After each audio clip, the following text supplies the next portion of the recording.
A man bent down and plucked her shadow from the ground, and she felt a strange chill, but when she looked at herself, she felt no different. They say a person without a shadow is cursed. But what if giving it away made you rich, wealthy, and powerful? Would you still do it? Afia was a poor but kind-hearted girl who lived in a tiny hut at the edge of the village. She had little but gave much, often sharing the little food she had with hungry beggars and outcasts, those who were old, sick, and beaten down by the battles of life. Many people ignored these outcasts, pretending not to see their suffering, but Afia saw them and helped to the best of her ability. She remained generous, even when she had almost nothing. One evening, Afia dragged her tired feet along the dusty path leading to the chief's compound, her heart pounding. The grand gate stood taller than any tree in the village, adorned with golden carvings of the chief's ancestors. Once, she had passed through them freely. Once, she and Abina, the chief's daughter, had been inseparable, two little girls laughing as they played by the river, promising to be sisters forever. But that was before Afia's parents lost everything, before hunger crept into her home like an uninvited guest, before Abina's mother whispered words of caution, warning her daughter to stay away from that poor girl. Taking a deep breath, Afia stepped forward. The guards at the gate barely glanced at her before waving her through. Perhaps they still remembered her from the past. She wove through the courtyard, past servants carrying baskets of fruit and trays of steaming food. The scent of roasted plantains filled the air, making her stomach ache with longing. She found Abina beneath the great baobab tree, dressed in shimmering silk garments, surrounded by other girls from noble families, their laughter ringing like bells. Afia hesitated, then stepped forward. "Abina," she called softly. Abina turned, her eyes flickering with recognition, but only for a moment. Then her face hardened. "What are you doing here?" Afia swallowed. I wanted to see you. It's been so long." One of the other girls scoffed. "Who is she?" Abina folded her arms. "No one." Afia's breath caught in her throat. "No one," she echoed, her voice barely above a whisper. "Abina, we were friends." Abina rose to her feet, brushing imaginary dust from her dress. "That was a long time ago." "But we made a promise," Afia insisted. "You said we'd always be there for each other." Abina's jaw tightened. "That was before you became like this." The words cut deeper than any blade. The other girls giggled, whispering behind their hands. Afia took a shaky breath. "So, because I am poor now, I am nothing to you." Abina didn't answer. She only lifted her chin and turned away. Afia stood there for a long moment, then turned and walked away, her shadow stretching long behind her, unnoticed, just like her. That evening, as Afia returned home, she found her mother stirring a pot of maize over the fire. "Afia, what troubles you?" she asked, seeing the sadness in her daughter's eyes. Afia hesitated before whispering, "Abina said I am no one." Her mother sighed and took her hands. "My child, people's hearts change with the wind, but you are not no one. You are Afia, my brave, kind-hearted daughter. Never forget that." Afia nodded, but the pain still lingered. One day, while fetching water from the river, she saw something strange.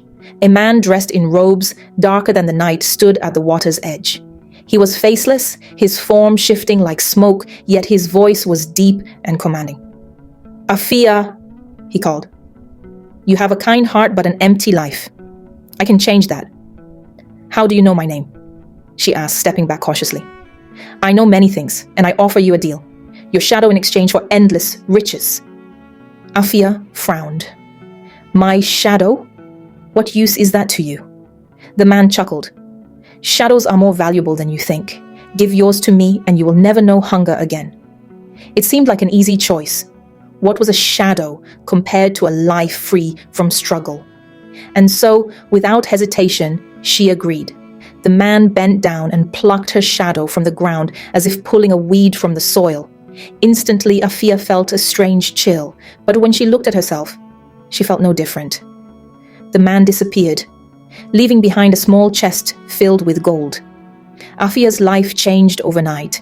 She bought grand clothes, fine jewelry, and a house in the center of the village. People who once ignored her now bowed in her presence. She traveled to far-off villages to sell gold, building her wealth and influence. But soon she noticed something odd. When she walked through the market, people smiled at her. But when she turned away, their eyes clouded with confusion, as if they had already forgotten her.